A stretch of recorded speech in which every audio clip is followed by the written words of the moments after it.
Hola de nou, el GMC ho ha aconseguit a Bali, a Tailàndia. La UNESCO ha declarat les festes patrimoni de tota la humanitat.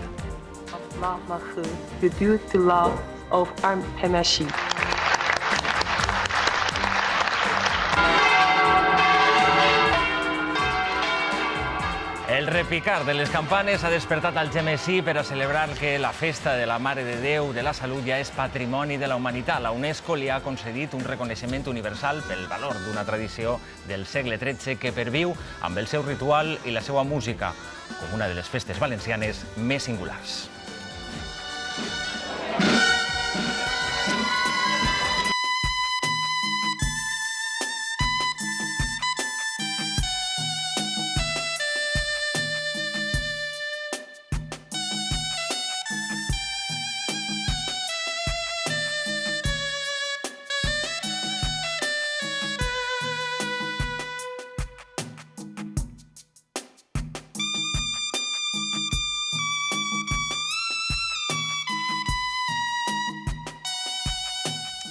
Estem d'enhorabona, units com una torre humana. El GMC ho ha aconseguit. Les festes de la Mare de Déu de la Salut s'emporten el reconeixement de la UNESCO.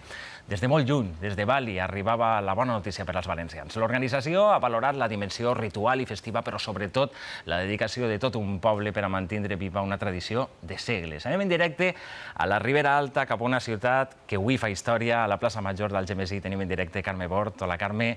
Avui imaginem que seria un dia d'orgull i de celebracions. Efectivament, unes celebracions, Joan, que han començat ben pront. A les 8 del matí, el so de les campanes ha despertat els veïns del GMC amb la notícia que tots esperaven, que la seva festa gran, les festes de la Mare de Déu de la Salut, eren considerades patrimoni immaterial de la humanitat. La UNESCO ha reconegut la riquesa cultural d'una festa que és una barreja de la tradició cristiana, romana, també jueva, però sobretot la implicació de tot un poble per mantenir viva una tradició que data del segle XIII.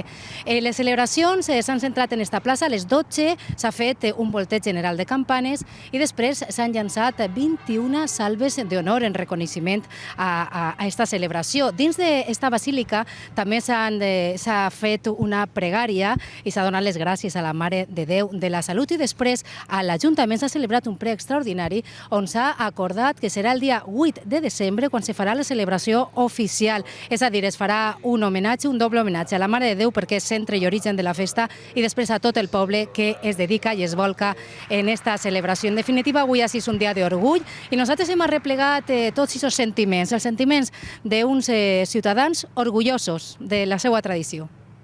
Jo també, molt contents avui. Ai, contentíssim. Veus? És que mos ho mereixem per la Mare de Déu. La Mare de Déu s'ho mereix tot. És el tema del dia. Les festes del GMC ja són patrimoni cultural immaterial de la humanitat i això ompli de goig qualsevol. Les campanes, Jo m'ha despertat en alegria. I molta alegria. Este matí, quan t'ha sentit les campanes, m'ha aborronat. Pues m'ha quedat flipar, molt guai. I ell em va despertar i tots mos hem alçat. Estem molt contents, perquè a més mos ho mereixíem. Jo, si salut m'acompanya, encara que estiguera en l'altra part del món, tornaria. El cel està núvol, però de moment l'única pluja que cau és la de les felicitacions. Fins ara ha sigut una continuïtat d'entrevistes, de quitraes, de felicitacions. La notícia la rebien a les 3:30 de la matinada, hora d'ací. Minuts abans s'anunciava oficialment a Bali. El pròxim 8 de desembre a la plaça Major del GMC estan previstos diferents actes de celebració, però per anar fent boca... El que han fet ha sigut fer unes imatges de la Mare de Déu en xocolata. A la corona. Les millors postres per a un dia en què les campanes no han parat de sonar a festa al GMC.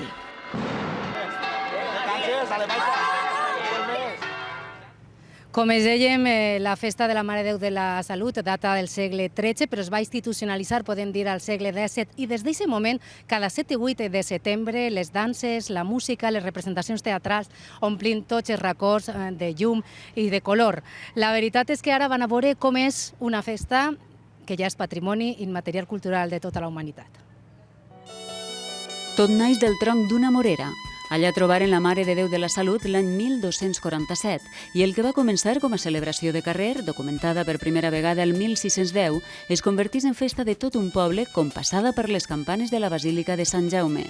Primer amb la nit del retorn, la vespra del 7 de setembre, dia de la processó de les promeses. Així s'alternen el repic de la xerevia amb l'immens silenci i el so dels tabals i la dolçaina. La moixeranga alça les seues torres. La moixeranga és un símbol, és el símbol del poble i està lligat a les coses catòliques i a la fe mariana de la processó. Des de sempre tot té un ordre estricte i tot el seu sentit, simbologia i plasticitat. El ball guerrer dels bastonets i les planxetes, datat del 1839. Temptegen l'aire els vestits de la carxofa, la dansa dels teixidors, embadalissen els assistents els xiquets i les xiquetes que representen els pastorets des del 1834. El ball més recent, del 1906, de les llauradores o bolero, és l'únic que no va acompanyat de dolçaina i tabal. El misticisme i la gravetat del tambor captiven cada any amb els tornejants, ball d'origen guerrer d'un grup de cavallers. El dia de la patrona, el 8 de setembre, celebren la processoneta del matí, breu i intensa com cap altra, el color s'apodera del dia, l'única en què ixen els gegants, Jaume I i na Violant. Tots ballen al mateix temps a la plaça Major i amb el triple intent d'entrada de la Mare de Déu a la Basílica per part dels portadors, esclata l'èxtasi de la gent. Però de vesprada encara ha de culminar la festa amb la tercera processó. És la de la Volta General, instituïda el 1747.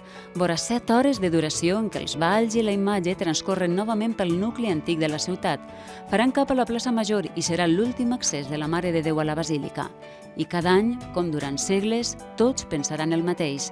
Mai uns colors, unes formes i una música s'han fusionat d'igual manera per a omplir d'estremiment cada racó d'un poble que ha perpetuat en comunió perfecta fe, cultura i tradició.